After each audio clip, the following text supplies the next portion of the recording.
So this is the way I plan to attack this problem.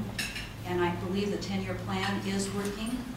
I understand 350 people have been placed in homes permanently since in the 3 years that that's been working, and I plan to work on that as well. But right now, the important issue is getting the panhandlers out of people's faces, and I'm anxious to see the 12-point plan function. Bendy. First of all, the homeless population here is a mirror of the country's collapse of services that really goes back 40 plus years. And we are the victim of that now. Santa Barbara has 40% of the South Coast population, has 100% of the homeless beds. We are doing more than our fair share on the South Coast. I would like to see Casa Esperanza become, like Planned Parenthood, a regional board that provides services in the varying communities, Carboneria and Goleta and Nolita. There should be a geographic spread of homeless services. Clearly, the panhandling is inappropriate. 80% of the money, it's a $600,000 a year business, 80% of that money goes for drugs and alcohol. Finally, one specific project would be to gentrify the Chromatic Gates ball field. Take that, those stands in that bathroom and lock it up, make it nice, make it available for kids or for groups. And John. There's no question that the aggressive panhandling and the late night antics are issues that we have to address.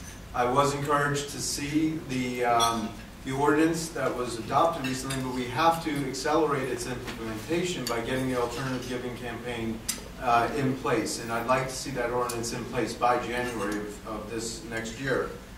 It's like a leaking pipe.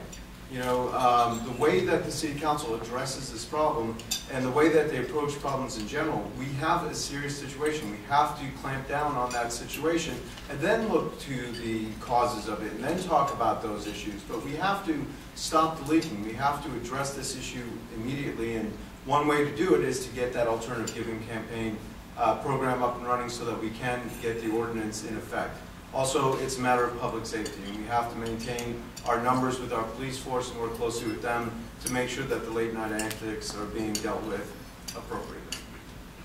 Anybody want to use a rebuttal card on that question? No. All right. Next question has to do with our employees. A number of local businesses report that the high cost of housing and commuting is hurting their ability to recruit and retain workers. First is a yes, no. Do you believe that the high cost of housing is detrimental to the local business community? We have 2 no's and 6 yeses, right? All right. Do you believe that the City Council has a role to play in addressing this problem? Yes or no? Now we have 3 no's and 5 yeses, I think. Okay. So, if you answered yes, what actions by the City Council would you support? And if you answered no, why? You have 1 minute, beginning with David. Well, the price of the inflation and the price of housing is probably the biggest socio-political, economic issue forever in Santa Barbara, especially the last 10 to 20 years. Did you answer yes to both questions? Answer yes. Okay. We need to improve our jobs, housing, and balance. That's why the freeway's clogged. Tens of thousands of people come to Santa Barbara, and then they drive around all day, and traffic is heavy during the day. We need to work with our regional partners in Ventura County, especially to get the commuter train going.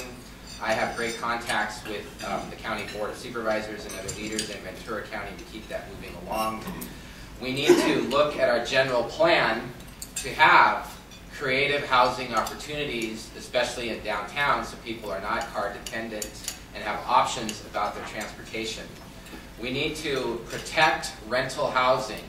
The city has ordinances that are not going anywhere too fast. Those need to be moved along so we protect the affordable rental housing we have.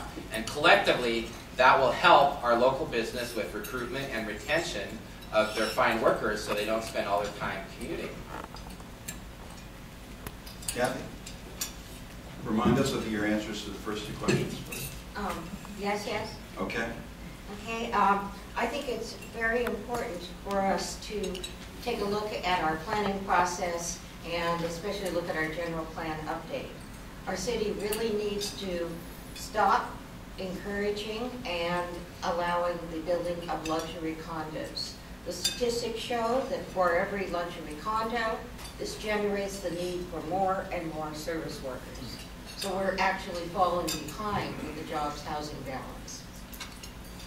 I think we need to recognize that this is a regional problem, and we are in a region that includes both North County and Ventura, and we need to address this as a transportation problem, because not everybody will ever be able to live in Santa Barbara, and I think we need to recognize that people have free choice, and that some of them want to live in areas where they can have yards. They are not all going to want to live in downtown condos. I believe the city needs to address both the preservation of some of our existing housing stock so that we keep some of the less affordable, the more affordable housing units, and that we look at affordable by design units and cheaper solutions than the city has been proposing so far. So I favor changing some of what is happening with the general plan update and what is proposed. I think we need to realistically look at what we can do to address the needs of all our workers. Grant? I'm glad you're asking that question, because I almost thought that the way things are going these days, people sort of forgot about the housing crisis. But as an employer myself, I know my manager drives all the way in from Ventura every day. She's a Shumash Heritage Santa Barbara and been here forever, and they couldn't afford to live here. They found themselves moving away. And I'll tell you, it's a world of hurt. You all know it. You're trying to recruit and retain qualified workers, and it makes it harder and harder and harder to do when there's no place for them to live right here. Her daughter also works for me, and I've tried to entice her to move back to Santa Barbara, and she just can't manage to find a way to do it. We're all really in a box with this one. Santa Barbara has been and remains a leader in affordable housing. Our housing stock is significantly higher than, for affordable housing than many other cities our size, but our middle income workers have the hardest time of it all. And more of them are hitting the freeway, and they're having to make it through that congestion each and every day with all the construction out there. I'm a prime advocate for commuter rail, and we're working on that at the city level. We're getting all of our agency partners in the region to work together with us on this, and I really would like your support on that as we move forward. Frank, remind us your answers to the yes/no question. I was a yes/no guy.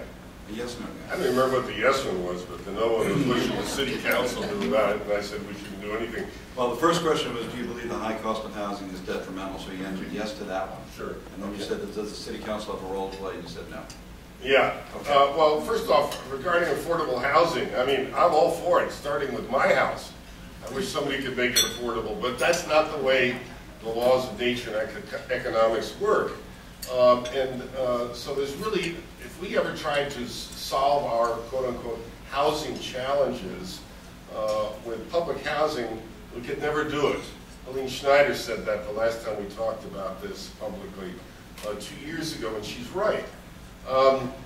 In the meantime, through corrections in the market, as you may know, it's now possible to buy a condo in Goleta for $200,000. That was unheard of. You couldn't buy a motorhome 3 years ago for that. So there has been market corrections.